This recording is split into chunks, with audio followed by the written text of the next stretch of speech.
The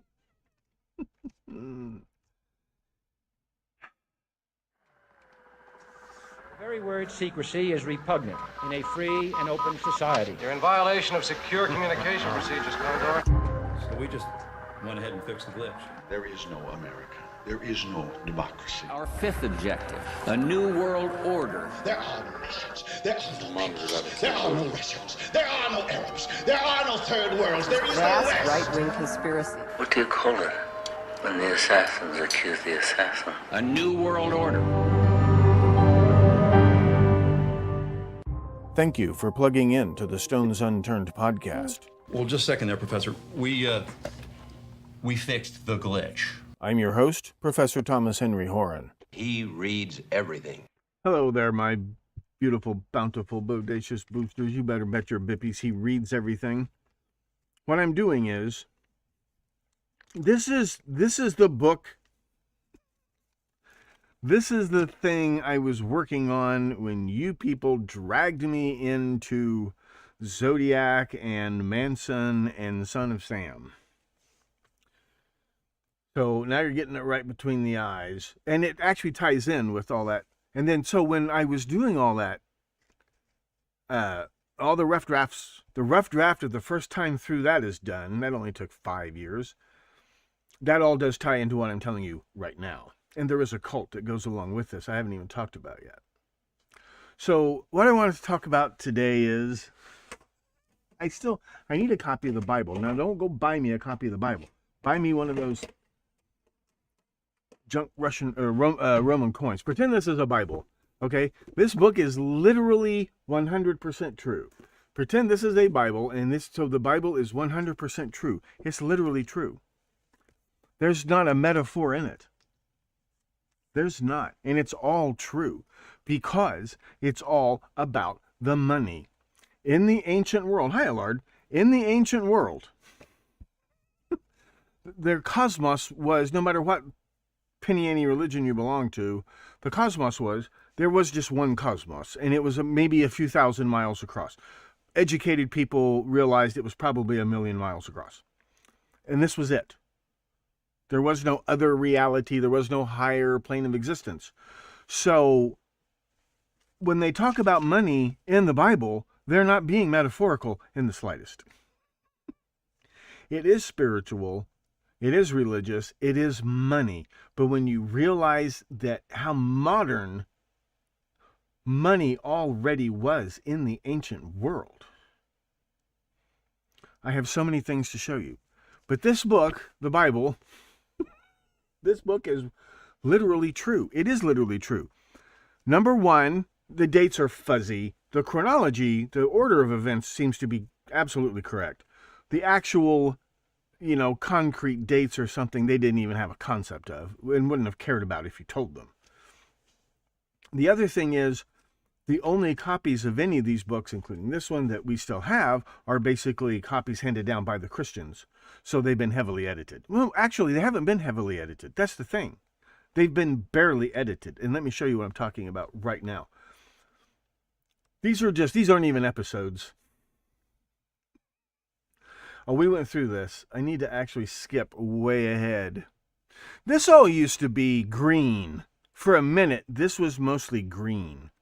This was all like limestone-based, 6 inches of mud flat green. Okay, here's your Jordan River Valley. Here's your Negev.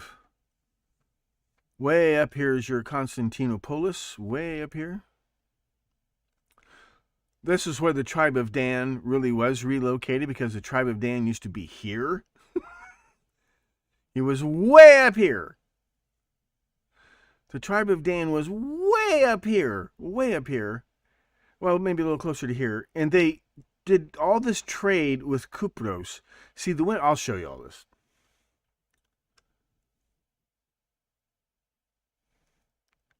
That's where the Amorites came from. You don't need to know that yet.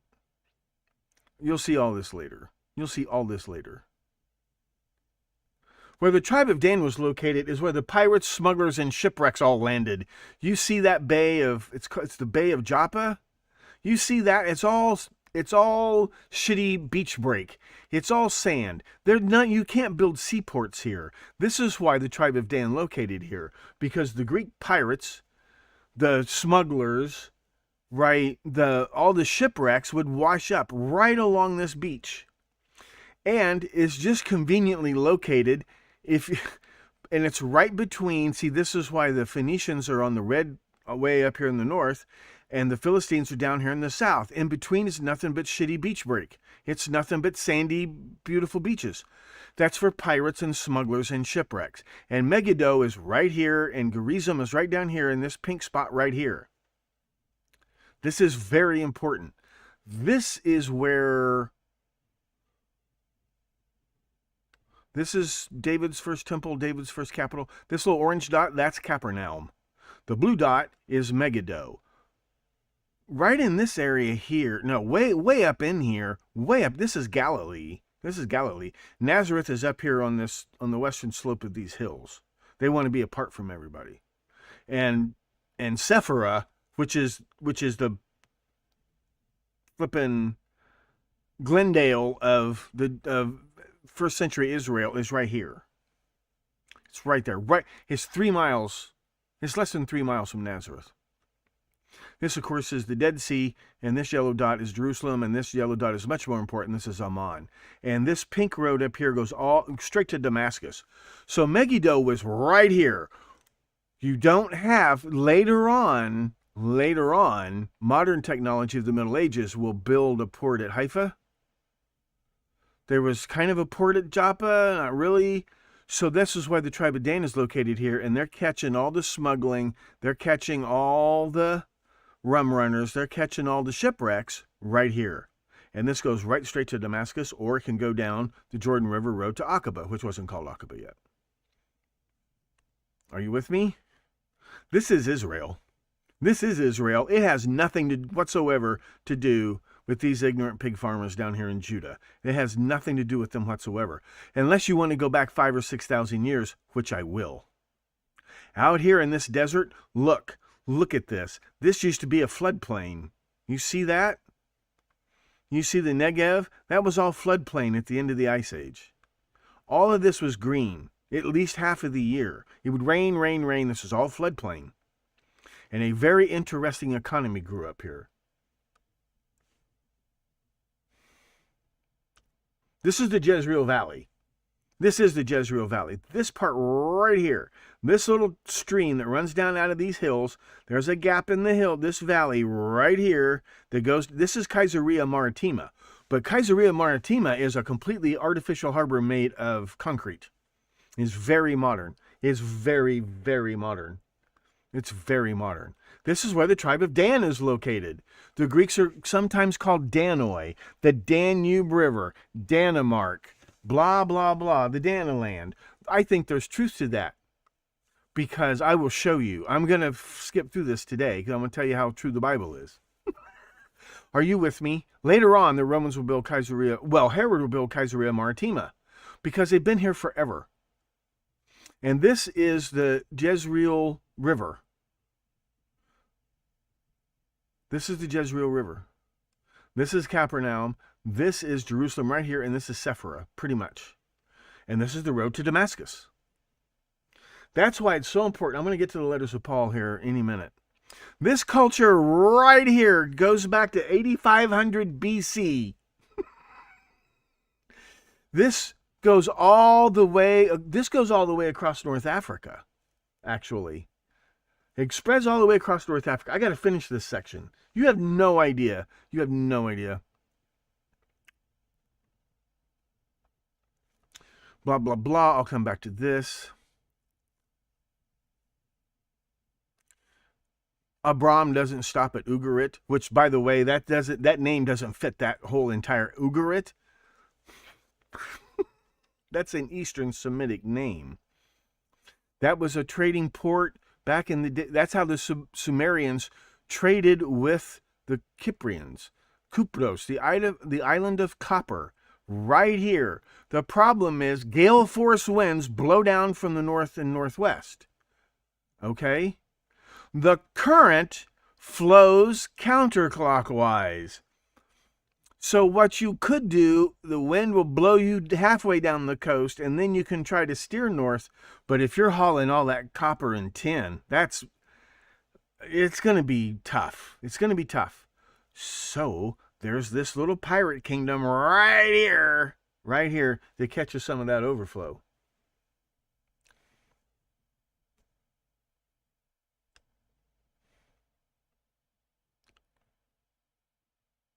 Ugarit is where the Canaanite alphabet. Ugarit did not use the Canaanite alphabet, but they adapted cuneiform to spell out the Canaanite alphabet. And the Canaanite alphabet becomes every alphabet in the world. There's a documentary about that. There's only one alphabet, and that's the Canaanite alphabet. And the tribe of Dan are basically Canaanites. That's why the Bible's always trying to explain why everything has an EL at the end of it. If they're Jews, why do they put EL at the end of their names, like Israel? If he's a Jew, why does he call himself Israel? That's a Canaanite, not a Judean.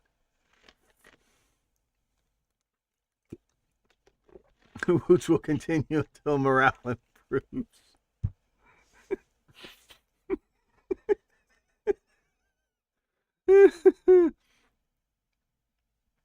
Blah, blah, blah. We're coming back to this. I need to show you. Here's what I need to show you. Hold on. We need to skip a bit. Brother. Here. This. Let me skip a bit.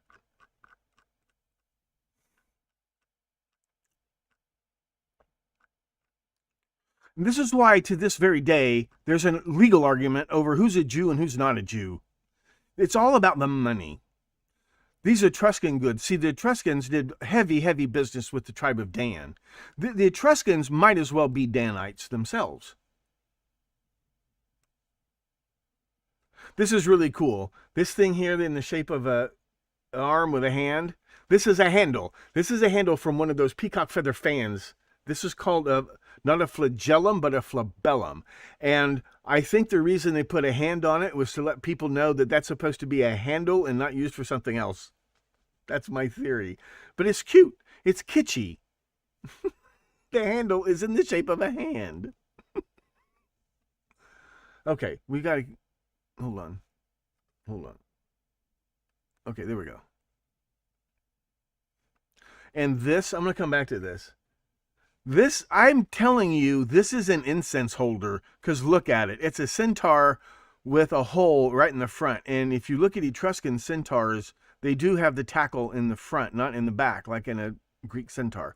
I think this is I know I've seen them sold in head shops as incense burners. See, you pull the stick of incense out and light it. That's found in an Etruscan tomb. And it's the perfect size to be an incense holder. Now, where were we? Recognize that broad. Becomes this broad. I'm telling you. We'll come back to that later. Right? You saw Rome. Vespasian? Not Vespasian. Well, Vespasian. But the Nerva. And Nerva built this forum right in front of the palace of the Caesars. And we'll talk about exactly when he does that. It's the Yuppie Forum. It's the K Street of Rome. Okay? This is Artemis at the Bank of Ephesus. These are Apollo at the Bank of Apollo at Corinth.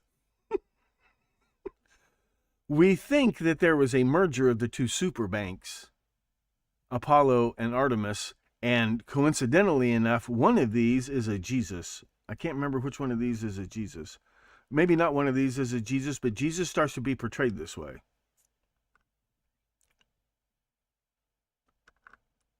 Okay, where's the section I was working on? It's all about the letters of Paul. Oh, maybe it's here. Maybe it's this. Okay, so back to Paul. Back to Saint Paul, the apostle, and his epistles. It's all literally true. See, the epistle didn't exist yet in the first half of the first century. The epistle comes along in the second century. But they're not really epistles, but they are very well written and they're very legalistic. They're very legalistic. So, according to Matthew, Jesus is born 2 years before the death of Herod the Great. We know when that was. That's 6 BC, period. He's crucified 33 years later. Well, that's 27 AD, and that corresponds, 27 AD is when Pontius Pilate first arrives, appointed by Sejanus, which gets him in a lot of legal trouble for a while, and he triggers this massive nonviolent protest. It's a very creepy nonviolent protest. But nobody gets crucified, and everything just kind of, he backs down, and everything fades into the woodwork. Everybody. In Luke, there are a couple of other clues that it's got to be 6 BC to 27 AD. In Luke, he's born during the census of Quirinius. We pinpoint that. That is 6 AD. Or what we know for a fact is it was 12 years after the death of Herod the Great. That's 6 AD. He's crucified 33 years later, according to Luke, and that's 39 AD. That's when the Barabbas incident happens in Alexandria. Right? Took the homeless guy, dressed him up in purple, put a crown of thorns on his head, mocked him, called him the king of the Jews. This coincides with the arrival of Herod Agrippa I, who is legally recognized by the temporary emperor Caligula, the temporarily insane, who was made emperor on the grounds of temporary insanity. Was he crazy? That's a hotly debated topic. So the problem is Paul's letters make it out that he spent 36 to 39 in Damascus, and that his conversion takes place around 35 or 36, which is supposed to be 3 years after the crucifixion. The problem is it doesn't fit.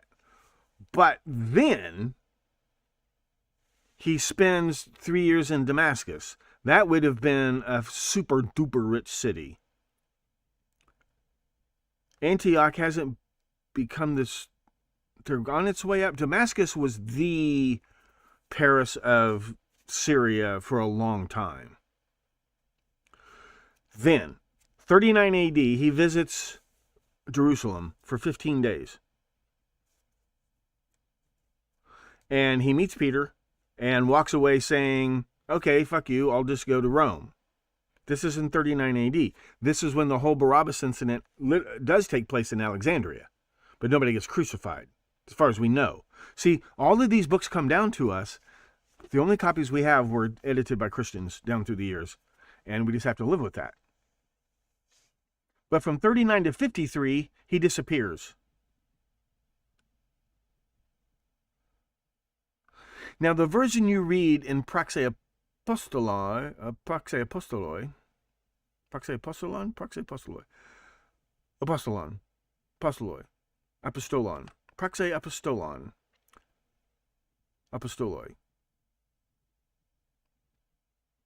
It has to be genitive. It's not apostolu. Praxe Apostoloi.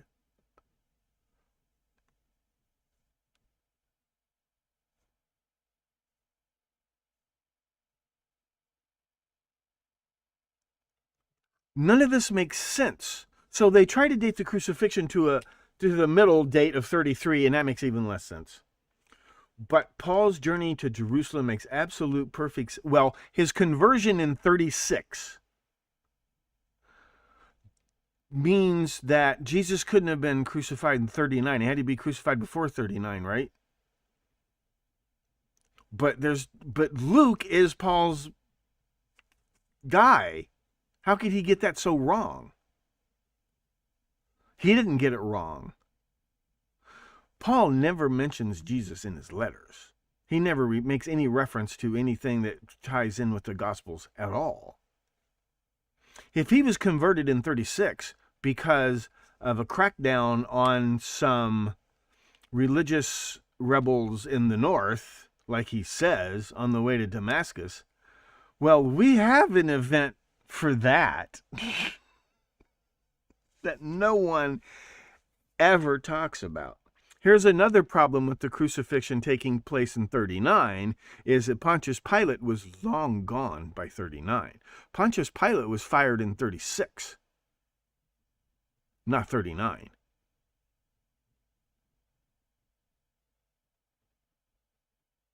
Pontius Pilate was fired over a violent demonstration that took place not in Jerusalem, but way up north in Gerizim, where David's,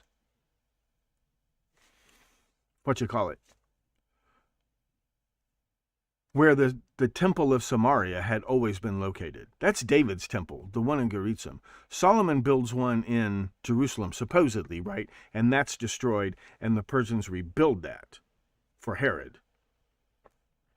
Are you with me? The first temple was the first Jerusalem temple, but before that was the temple in Gerizim, right?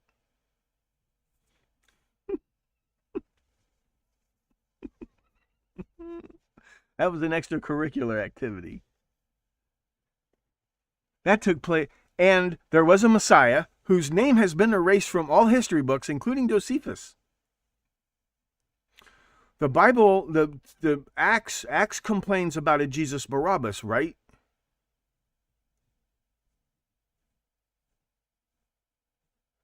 Now, he wasn't crucified. I don't think he was captured alive. But if Paul was persecuting, see, there are two ways of looking at this. As a Pharisee, Paul would not have been a supporter of the Zadokite police state, but he portrays himself as one. He portrays himself as a zealous Pharisee persecuting people like Stephen for being Christians, but that would either make him a Sephardi terrorist, which doesn't fit, and I'll show you why, or it makes him a Zadokite. Unless, I mean, he's Paul's a pretty slippery eel. This book is 100% true. Paul's a slippery eel. And he really walks that fine line, what's a Jew and what's not a Jew. Schrodinger's Jew. There's also Schrodinger's Jesus that I'll get to later.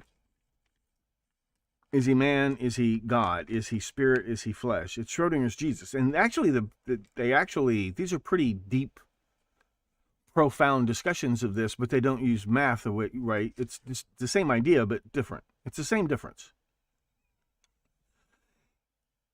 If Paul doesn't necessarily want they were going to Gerizim to announce the real first temple. They were and that there was gold under there and all this other stuff, and that they were going to restart the real Jewish state, but in Israel, where it used to be, in Israel, not Jerusalem.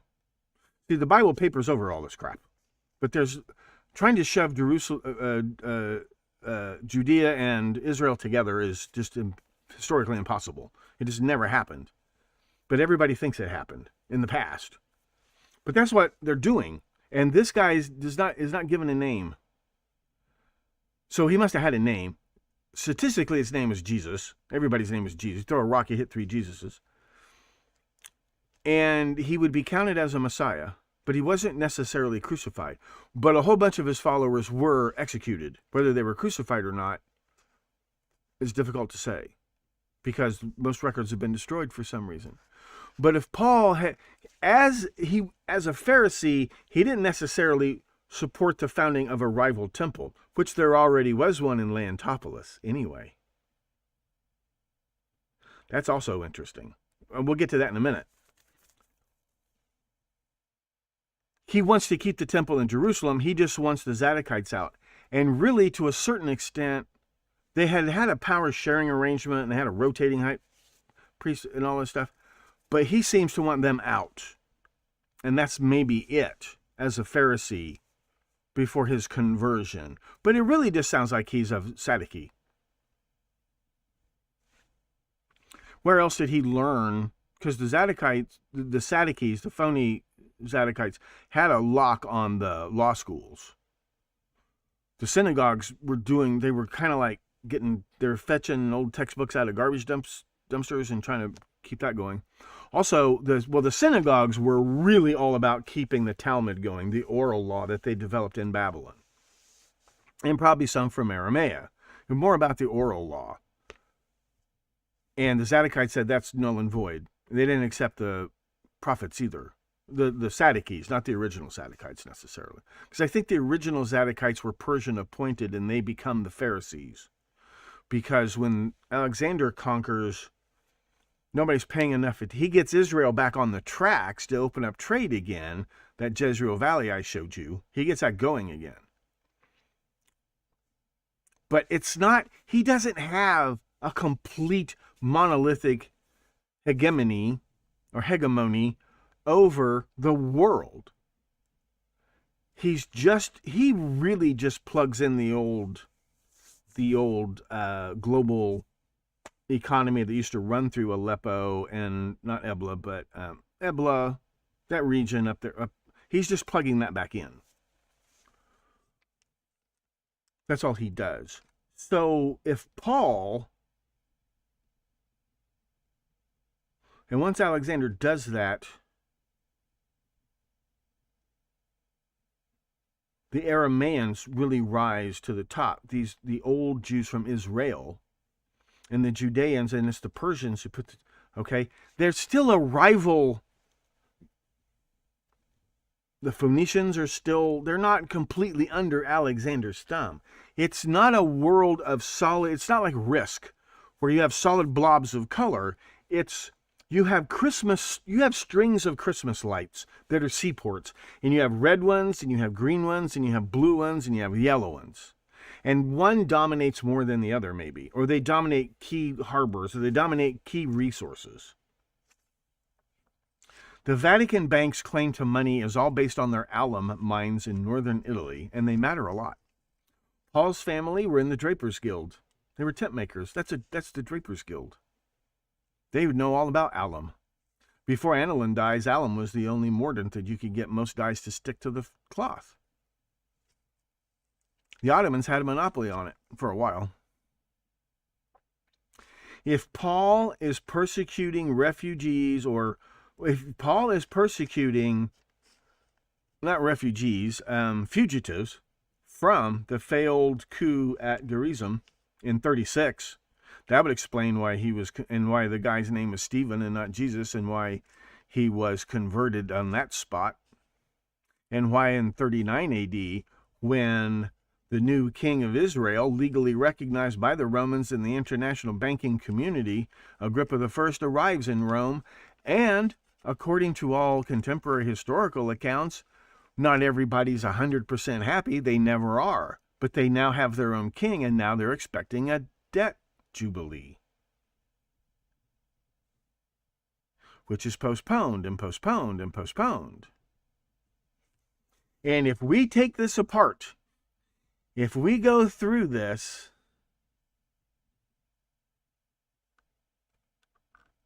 if we adjust a few of these dates,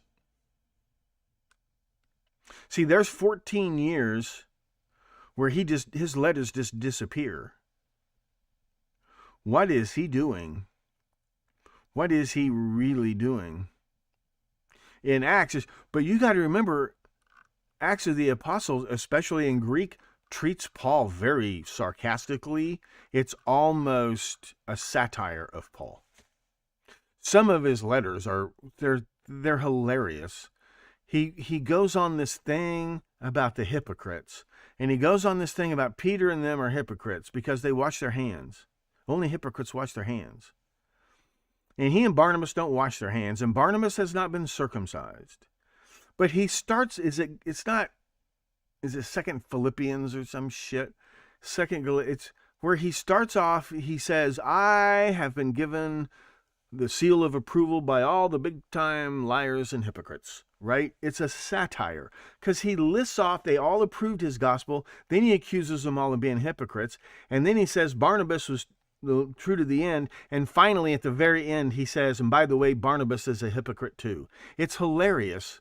And when you read it in Greek, you can tell. If you've ever read Aristophanes or any of the Greek satirists, it's a satire.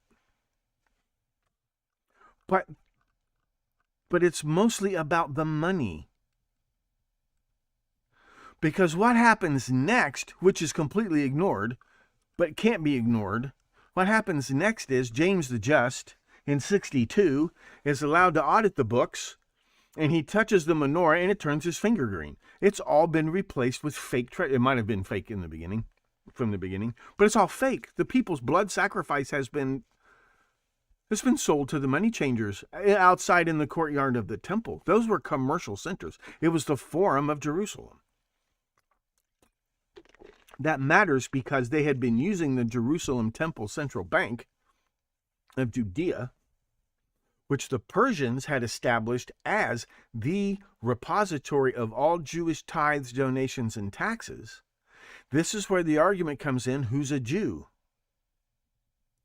Because apparently the original Israelite captives from Sargon II, they become known as Aramaeans, and they kind of blend in. Whereas the second round of captives, which is Nebuchadnezzar, who takes Jerusalem, which had never been part of Israel, he takes them back, re-educates them, then reinstalls them in the temple in Jerusalem. Not in Israel, in Jerusalem, to become a western branch of the Persian Empire and start building up the territory. A reserve bank, a regional reserve bank. But right after that, well, it's not right after that. And then, of course, here comes Alexander with the coup d'etat, who gets Israel back on the tracks. I should explain this. The Persians had used the Jezreel Valley as a breadbasket. Alexander puts it back on the map as a commercial trade and banking center because he can't totally bypass the Phoenicians and the Palestinians yet. That doesn't happen for a while. Alexander's empire is more, he changes the bulbs, he changes the bulb color on a lot of Christmas lights on the string. And importantly, he gets, Tiggles had broken that link with the West, really. The global link through the Jezreel Valley that had glued the whole economy together. Well, from Ugarit up through Aleppo and down the rivers, but the winds don't always cooperate. So you've got that coast there. He gets that all plugged back in again. This will eventually become the Silk Road, which is interesting. But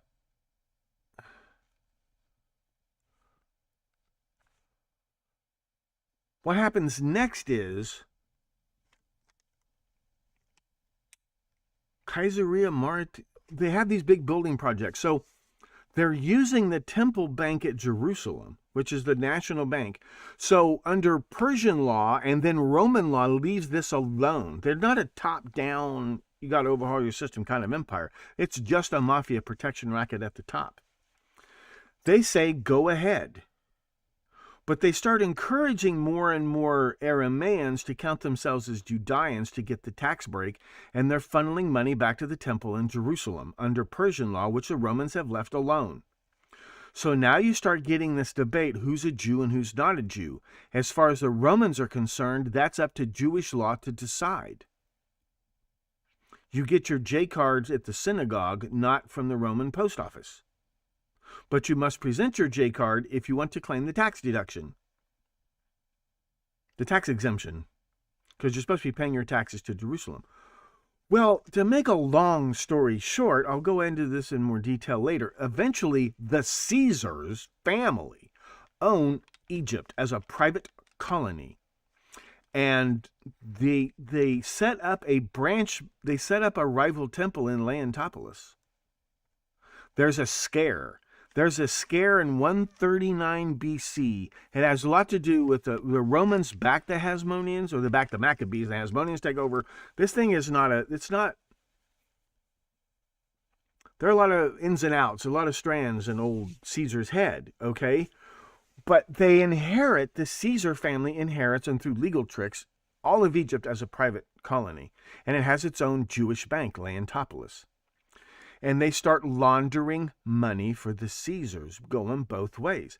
And Herod is selling revenue bonds on his facilities like the port at Caesarea Maritima, which is making a lot of money. But he's borrowing money from the super banks at Ephesus and Corinth. to buy the gaudy materials, and some of it is high-tech materials, and to hire the engineers. Caesarea Maritima was a super modern port facility. I'll show you pictures. They used the tidal forces and currents of the ocean and winds to generate power for public utilities. Not electricity necessarily, but they powered public utilities in Caesarea Maritima with sea power, with the tidal forces. It was made of very modern concrete. It was made of concrete. They built a seaport where one should not exist. And they would only need it if they hadn't broken the monopolies. It's just basically, instead of the 5 families, it's the 12 families. And then they have rival families across the Mediterranean. You have rival networks. And they're running in parallel. It's McDonald's building across the street from Burger King. Very much so. Very much. That's where Capernaum comes in. That's a Roman enterprise zone. And it's linked directly to Caesarea Maritima. Alexander gets Israel back on the tracks. The Persians create a tax exemption for Judeans. So a whole bunch of Israelites turned Arameans are suddenly calling themselves Judeans. Or now the Romans are calling them Judeans. The Romans are encouraging these apostoloi to go east to tell these Jews in the east, you're Jews now and you pay taxes to Jerusalem. That's what the Sakkati are doing, which is a Roman word. These are terrorists. They have some partial success in the east, but in the west, and I'm going to show you where the Hellenized Jews come from, they've been running this shadow banking enterprise. And when I say banking, anything above a farmer, of small 10-acre farmer getting a farm loan, this was all paper money. I've told you this before, and I'm telling you again. Now, a lot of the not just the poor people, but now the middle-class people who are responsible for the poor especially, middle-class people are getting squeezed. The temple at Jerusalem has just become a way to bleed the sheep dry because Herod has sold more bonds than he can. It's a Ponzi. It's not a Ponzi. It's more like a Trump Plaza, really. If Trump built a port, it would be Caesarea Maritima. It was very functional, very profitable, and very gaudy. And he financed it with junk bonds. Basically, Herod is issuing junk bonds. The profit is being made by the Caesars through the bonds through Leontopolis, and money's being funneled and money's being transferred. So in 62, James the Just, possibly the brother of Jesus, whichever Jesus, maybe Jesus Barabbas, he's allowed to audit the gold is fake, and the books have been, he's very specifically preaching a sermon on skimming the word. See, if you owed a tax debt to the temple, that was a sin debt, a blood debt. And if you couldn't pay it, you could be sold into slavery, rented into slavery. You could be rented into slavery by the temple state. You were a slave of the temple state. And they were supposed to, your wages were supposed to pay off your debt. Well, James tells the crowd, you're getting fucked. They're skimming your wages. They're keeping you in debt because they're keeping more of the wages, and they're funneling all that money to Rome, which they didn't know was actually Leontopolis. That's the funny thing. Now, this is important because legally, the temple state did owe their tribute to Rome, or sometimes Rome would say, well, we're taking money out of here to pay for an aqueduct or whatever, which is perfectly reasonable unless you're a Jew. Unless you're a rival Roman family who's going to get dinged by that, because the temple in Jerusalem the treasury has been used to secure paper money of all kinds. And it's linked to the bank in Leontopolis. So in 62, James announces it's all a big fuck job. And it was a big fuck job. The Roman Republic was a big fuck job. So there's a Sakkati leader named Menachem storms the temple, breaks in to the Archaea, the archive, and burns the books. This is according to the pro-Flavian, pro-Roman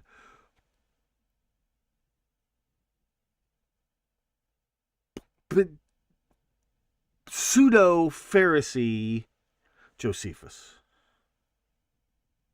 if we believe anything he tells us. I believe every word of it because I think it was a false flag operation.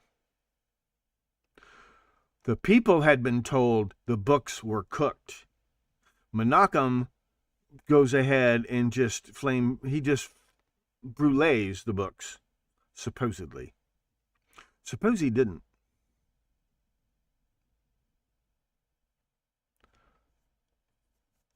Because what happens next is, see, people don't realize, archaeologists are starting to find this stuff, papyri, if it survived, or vellum.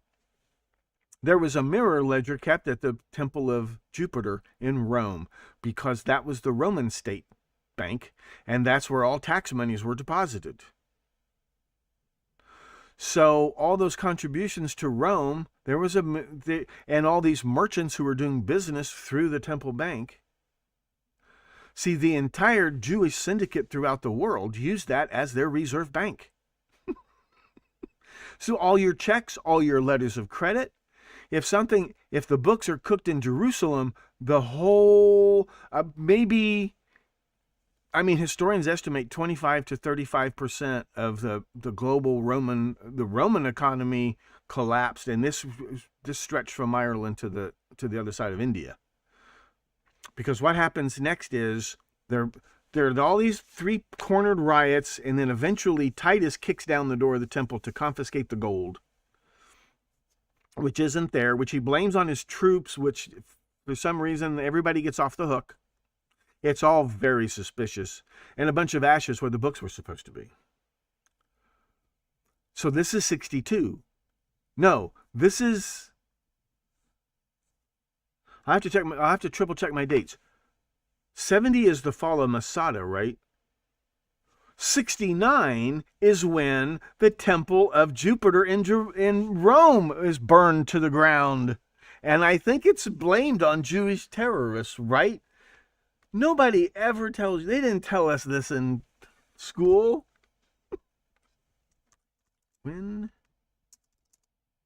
Who burned down the Temple of Jupiter?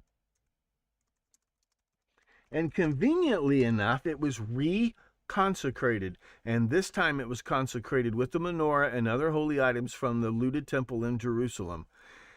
Vespasian, who did this? Vespasian refounds the Roman state bank as a merger with the transnational Judean State Reserve Bank of Jerusalem. And he passes a new tax. And now, okay, this is 69.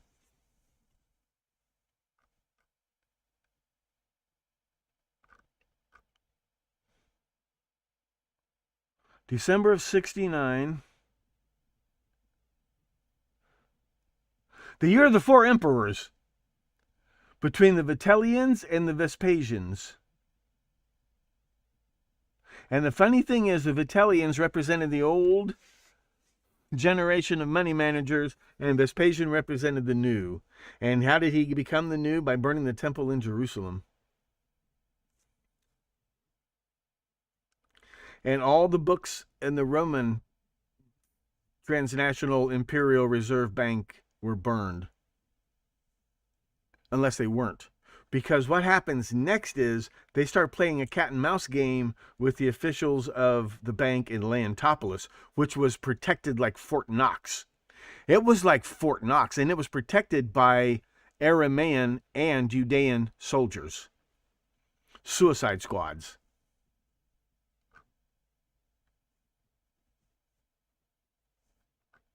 Now, if both sets of books have been torched, there's only one set left, and that's in Leontopolis. And from 70 to 73, which is when Paul is making his most frantic, like he has 3 years of just flying around, right? This is when they finally liquidate the bank at Leontopolis. And Vespasian refounds, or the Romans refound, the Imperial National Reserve Bank of Jupiter on Capitoline Hill in Rome with relics from the Jerusalem temple, and they pass a law that all Jews around the world owe a half shekel per year tax all Jewish men owe a half shekel tax, the fiscus Judaicus, and that will be payable to this new merged bank. I think they merge it with a couple of others, but they refound what had always traditionally been the Imperial Reserve Bank of Jupiter on the Capitol line. That had always been the state treasury, always. They'd had lots of private banks. The people who live in the sewers, the Pisceans, who become Christians later, they're the loan sharks. All of the private banks out of the reach of the tax auditors were located in the catacombs. They didn't keep gold in there either. All they kept in there was books. It was all about the money. It was all about the money. They did. So the thing is, the records, especially in Jerusalem, have the genealogies, who's a Jew and who's not a Jew. From this point forward, Caesar can decide who's a Jew and who's not a Jew. Are you with me? Paul's letters are all about who's a Jew and who's not a Jew, and they have to change the definition of Jew because now, and I will show you, we'll go through the letters. Paul finds that sweet spot, whether it's stuck right away or not. I get the Jewish tax exemption, but I don't have to pay the fiscus Judaicus because that tax was levied on the bad Neo-Zadokite, those Jews. The real Jews who will become called Christians later. He doesn't call himself a Christian. They're the real Jews. And so the actual Korban, the actual tithe, that all goes into our, but the Romans don't want a rival central temple bank, and Paul says, fine, we will distribute it. It'll be a distributed network called the New Jerusalem Helping Hand Acceptance Corporation. And they're rescuing Romans. They're bailing out senators. I think Paul actually lobbies for some of the banking regulations that fit right in with his little plan. Because who's a Jew and who's not a Jew, to this very day, it's all about the money. It's all about the money. This is all literally true, and it's all about the money. We'll go through the letters one at a time. A lot of it is a lot of it doesn't make any sense before 73. After 73, Paul is writing to the chapters of the New Jerusalem Helping Hand Acceptance Corporation, reminding them, by the way, we're supposed to be giving a lot of this money to charity. They're not giving any of the money. They're supposed to be really feeding the poor and housing the poor and taking in the orphans. They're working them. They are working them as tax debt slaves when they remit their tax debts.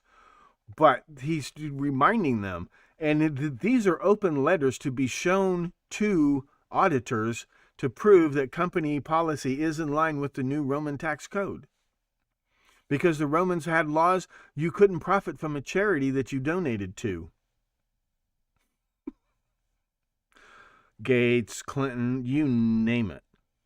You weren't supposed, so you profit indirectly. The money goes to a charity, but then you buy the bread from your bakery and you buy the shoes from your shoe.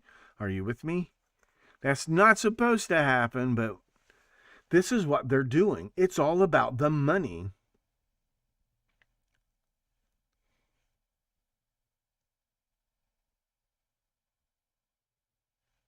It's all about the money, and it's all literally true. You just have to fix some of the dates. But the funny thing is, Paul really could have seen the light in 36 if you simply allow that we don't even know the guy's name. So obviously there was some kind of misinfo prop going on. They had to erase his name because he wasn't connected to the temple in Jerusalem.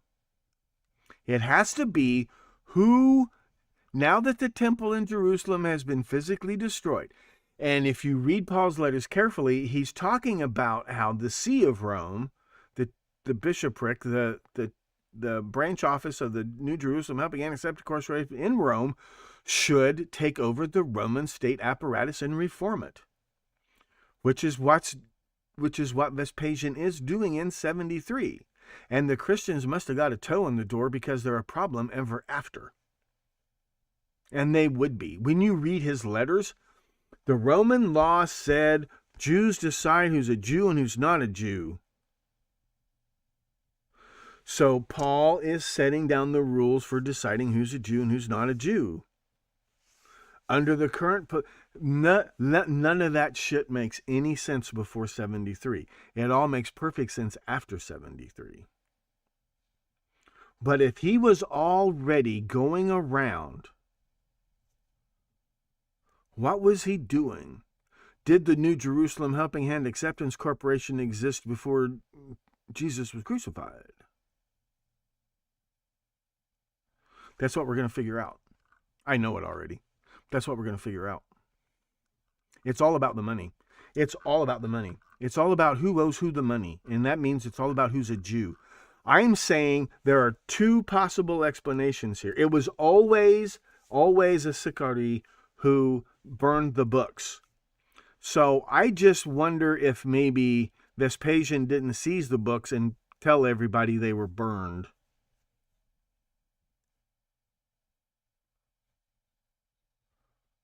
And Paul is one of those lawyers who, when he sees an opportunity, he charges it like a bull. If the mafia are going to burn the book so they can skim more money, you can skim money, and how are they going to catch you, right? It works both ways if you're a shrewd operator. This goes back to a family I met many years ago. In the 20s or 30s, the mafia, the Purple Gang, remember the Lindbergh baby kidnapping? At that time, they burned down the courthouse or set fire to the courthouse. And that was to destroy the property ownership records of an island between the United States and Canada called Belle Isle, where they operated casinos. Well, when they burned down the courthouse, they burned down the records of who owned all the land, where the Ford factories, Chrysler factories, Cadillac factories, most of the car factories were on land leased from a family apparently called Debeen. An old Quebecois family called Debeen owned most of that land and had been renting it. And after the fire at the courthouse, those companies just stopped paying the money. And some people wonder if maybe they weren't in cahoots with the Purple Gang. Was Vespasian in cahoots with the Sicarii? Sure looks like it. I mean, and now it doesn't end there. It goes on. The Kitos War was really the one where they chased the last copy of the books out into the Egyptian desert.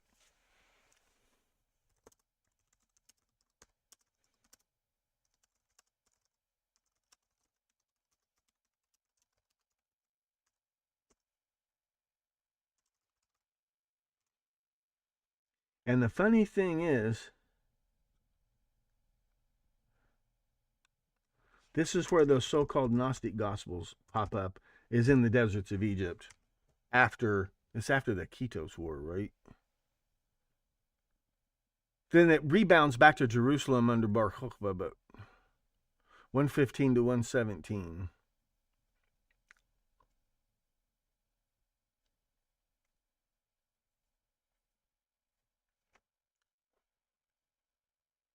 In Libya, the Civic Archives smashed the milestones of Roman tax collection. Those milestones were all about tax collection. It was the GPS, the bathhouses and gymnasiums. And then the Romans have to crack down on that. See, it's all about the money. It's all 100% true. I will show you, Abram and Sarai, I will show you it's all true.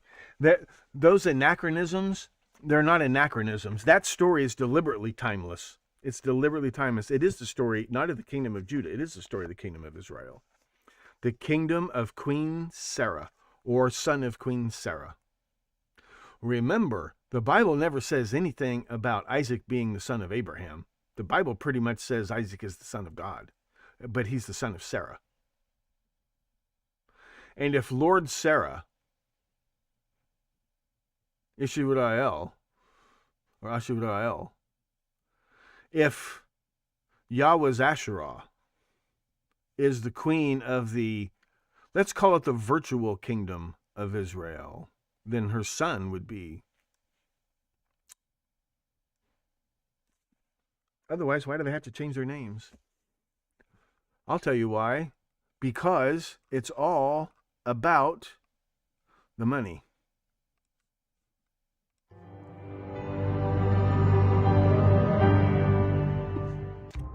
I'm Professor Thomas Henry Horan, asking you to please stay plugged in to the Stones Unturned podcast. He reads everything.